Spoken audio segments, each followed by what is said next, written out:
ঈদুল আজহাকে সামনে রেখে খামারগুলোতে গরুর ওজন মেপে বিক্রি করার ধারা ক্রমেই জনপ্রিয় হচ্ছে। এতে যেমন স্বচ্ছতা থাকছে, তেমনি ক্রেতারাও পাচ্ছেন ন্যায্য দামে। তেমনই একটি খামার থেকে জানাচ্ছি বিস্তারিত।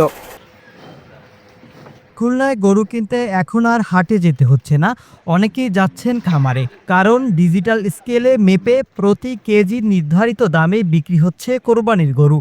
প্রতি কেজি 450 থেকে 500 টাকায় দিচ্ছেন খামারিরা। এতে যেমন স্বচ্ছতা বাড়ছে, তেমনি প্রতারণার সুযোগও কমছে।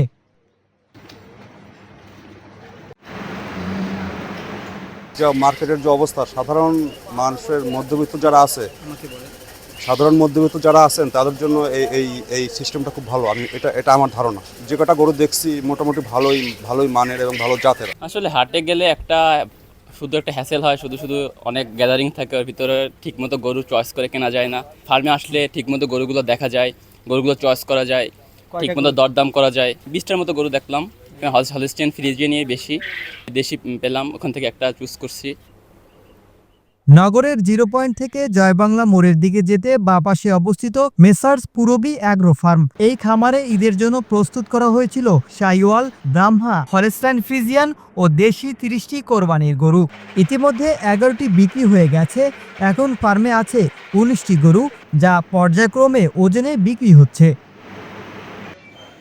আমরাই প্রথম যে খুলনায় আমরা স্কেল ওয়েট করে গরু বিক্রি করি।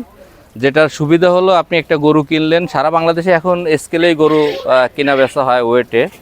যেটা আমরা খুলনায় শুরু করেছি, যেটা আপনাদের লস খাওয়ার সম্ভাবনা, যে ক্রেতারা লস খাওয়ার সম্ভাবনা কম আর কি। হাটে গেলে একটা গরু 1 লাখ টাকার গরু দাম চায় 2 লাখ টাকা। আসলে আপনি কয় টাকা বলবেন? অর্ধেক দাম তো আসলে বলা সম্ভব হয় না। সেই ক্ষেত্রে আপনি 1 লাখ বা 1,20,000 30,000 টাকা বলবেন।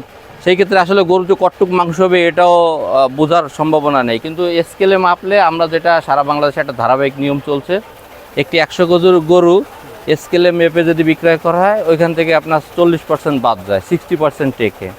সেক্ষেত্রে আপনি কত টাকা দিয়ে গরু কিনলেন, কত পার্সেন্ট টিকলো, আপনি অনায়াসে আপনার কত টাকা কোরবানির গরুর খরচ হবে এটা আপনি বের করে পারতেছেন।